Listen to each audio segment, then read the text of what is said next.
Okay, Haley. So, you made a bold move at Tribal Council by let everybody know that you didn't have an idol and they could search you if they wanted to. Why do you think no one called you up on that offer? Well, at Tribal, I thought no one called me out on it or took me up on the offer because that wasn't really why they're voting me out. But after watching that episode, it seems like Sierra genuinely thought I had an idol, which I think is ridiculous. I don't know where she got that idea. So I still don't think that would have changed the vote. I think it was locked in. Everyone was scared straight, and they just wanted to vote to draw things out. But I don't know. It looks like they really might have thought that I had an idol. Right. Speaking of Sierra, you guys play with each other, I guess I should say, in Worlds Apart. Did you ever consider maybe an alliance with Sierra, like a secret bond that you guys would have? Well, I don't, it's kind of easy to tell who you have, Survivor chemistry with and not. I had a lot of good chemistry with people in my original tribe in this game. Sierra and I have never worked well. We didn't work well our first season, and we tried. I tried with her. We were in a decent place up to the Malcolm vote, but after that, I think it was just all kind of fake because it was clear that I wasn't really committed, and clearly she wasn't ever committed to me. So I don't think that we're destined to work together on Survivor. So it looks like you and Michaela were kind of on the outs. They split the votes between you two. Why do you think you and Michaela were on the bottom? I don't know. I think the best answer I have is it's just the result of poor strategy. Why in the world, if Brad and Sierra were running things over there, and the factions were them versus Zeke, Andrea, Sheree, and everybody, why not get numbers right then? Michaela and I were clear floaters, and I was gunning all day to work with Brad and Sierra. I was making pitches to them all day, and also to Sheree, and just no one would, it just seemed like no one wanted to make a move yet.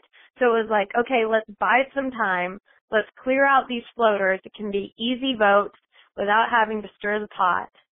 And I just think that's all my vote was. I was really excited to see sides taken at the next vote, but I just wish it had happened earlier. And everyone told you that Zeke was the target, so you voted for Zeke. Did you actually think Zeke was going home, or how good of a liars are these people? Well, I was gunning for Zeke. I was really hoping Zeke would go home. He was the number one person I wanted out, or Ozzy, but no one was biting on Ozzy, so I was like, let's do Zeke. But I thought I was by a couple hours before we left for Tribal, it was pretty clear I was going to go home. So I was pretty sure at that point everyone was just yanking my chain. Back at the beginning of the game, you had great, I don't know if it was luck with the tribe swap or whatever, but the first 4 eliminations was Sierra, Tony, Caleb, and Malcolm, and you had a hand in voting out all 4 of those. So what happened after that? Was it just bad luck with tribe swaps? I think that I could have turned things more in my favor if I had been a little more complacent in the Malcolm vote. I really showed my cards by reaching out to the other tribe, to the original Mono members. And before that, Brad and I were really building a relationship, but that just ruined everything. I don't regret it at all. That's what I really wanted to happen, and I'm glad I did that. But I think that that's where I kind of blew my chances at having numbers at the merge. That was such an interesting tribal council with the 2 tribes, with the task of voting out one person, and everybody was whispering to each other. At one point, you went over and whispered something to Sandra. Do you remember what that was? Yeah, I wanted them to vote out Brad. So I was trying to get a gauge on where she was and what they were doing, and to say hey, I want to work with y'all. But what she told me, she was like, we have it all under control. Pretty much just go over there. Don't worry, it's not you, but I'm not telling you anything.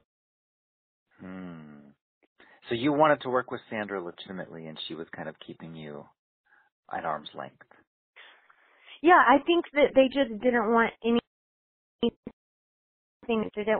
to move because they so believed that they had that vote on lock with the numbers. And you just really shouldn't ever cut your options like that in Survivor. I mean, why not have an extra vote? And I didn't know about the idol, so it probably wouldn't have changed things. But maybe, I could have told them who they were going for, and I think that if I had been able to work with them better, we could have done something. Now that you get to watch the show on TV each week, like the rest of America, what's something that you're learning, either in the people's confessionals or some idols that they found? Like, what's something really shocking that you had no idea until you watched TV? I didn't know Brad was very clued into the game, so seeing his confessionals, I'm like, wow, this guy was really thinking out there, which, I don't think I should be that surprised because he's a lawyer and stuff, but he really kind of played dumb, especially at the merge, when all that really was him just not wanting to give me information because he wanted me out. So Brad surprised me, a little bit surprised at the depth that Sarah is displaying. I didn't really see her as this really deep, sensitive, passionate person, and I love that side of her is coming out. There were so many players that were playing for their third times, even their fourth times, and as someone who you only played once before, did you feel intimidated by all these legends of Survivor? I was a little starstruck when I first saw them all at the hotel. I remember I saw this lady with big sunglasses, and I was like, oh my gosh, that's Sari.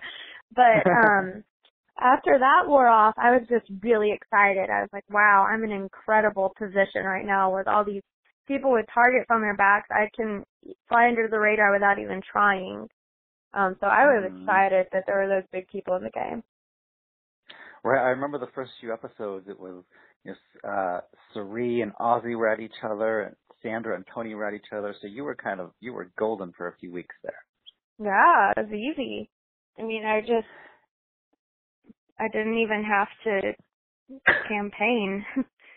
And take us back to when you got that call to return to Survivor, because it was just 2 years ago that you played. Yes. I was gunning so hard to get back on. I was fixated on it. I just wanted back on so bad. And so when I got that call, I was in my parents' basement. I just ran around screaming like a banshee. I was so excited. That's nice. I was less excited when I found out that the season was Game Changers. I was like, what the heck? Why am I on this season? But I was just stoked to be able to play. Right. And final question, Hali, of the 11 people left, who are you just personally rooting for? Like, your heart goes out to which person to win this game?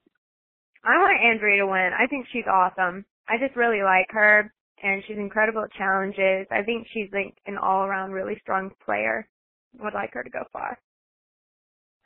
Very cool. Well, it was great talking to you. I think I talked to you 2 years ago for World's Part as well. So really? It was great to reconnect. Yes. Yeah, good to talk with you. Okay, bye-bye.